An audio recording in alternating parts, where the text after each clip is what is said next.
रात का वक्त था। शहर के बाहरी इलाके में स्थित एक विशाल मॉल अंधेरे में डूबा हुआ था। इस मॉल की कहानी कुछ अजीब और डरावनी थी। कहते हैं कि मॉल के निर्माण के दौरान वहां कई मजदूरों की रहस्यमय तरीके से मौत हो गई थी।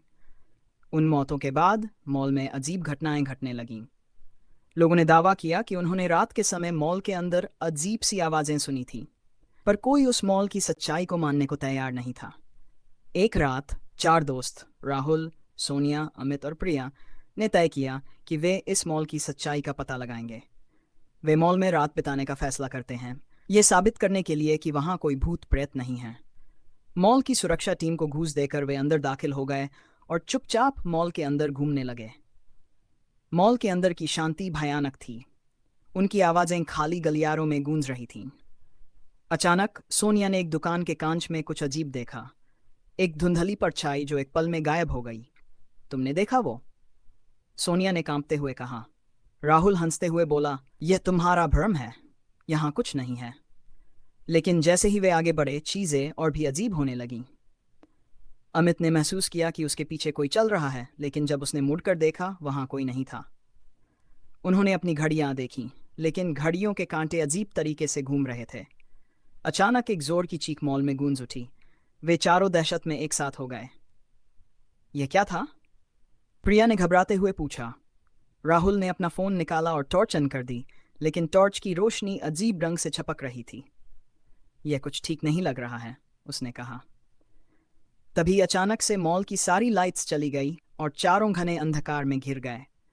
उनके चारों ओर अचानक से हंसने और चीखने की आवाजें आने लगीं। वो आवाजें धीरे धीरे उनके करीब आने लगीं। हमें यहां से निकलना चाहिए, अमित चिल्लाया। लेकिन जब उन्होंने भागने की कोशिश की, तो मॉल के दरवाजे खुद ब खुद बंद हो गए। अब वे फंस चुके थे। अचानक मॉल के हर कोने से साए निकलने लगे। ये साए उन मजदूरों के थे जो मॉल के निर्माण के दौरान मारे गए थे। उनकी आंखें लाल जल रही थीं और वे धीरे धीरे चारों की ओर बढ़ रहे थे। वे दोस्त अपने चारों ओर अजीब ताकत को महसूस कर रहे थे। राहुल ने भागने की कोशिश की, लेकिन एक अदृश्य हाथ ने उसे पकड़ लिया और मॉल की अंधेरी गलियों में खींच लिया। उसकी चीखें पूरे मॉल में गूंजने लगीं, लेकिन बाकी दोस्त कुछ नहीं कर पाए। सोनिया, अमित और प्रिया ने देखा कि राहुल कहीं गायब हो चुका था। वे चीखने चिल्लाने लगे, पर कोई उनकी मदद के लिए नहीं था। अचानक अमित भी गायब हो गया। अब सोनिया और प्रिया ही बचे थे। दोनों का दिल जोरों से धड़क रहा था। प्रिया ने सोनिया का हाथ कसकर पकड़ा और कहा, हमें यहां से निकलना होगा। लेकिन अंधेरा उनके चारों ओर घना हो रहा था। अंत में एक भीषण आवाज आई और दोनों के सामने एक विशालकाय परछाई खड़ी हो गई।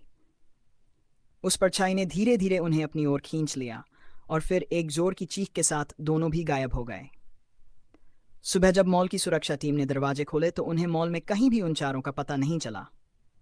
उनका सामान वहीं पड़ा हुआ था, लेकिन वे गायब थे।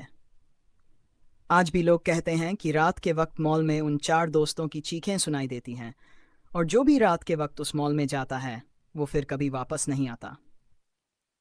इस मॉल को अब खूनी मॉल के नाम से जाना जाता है, जहां से लौटने का कोई रास्ता नहीं है।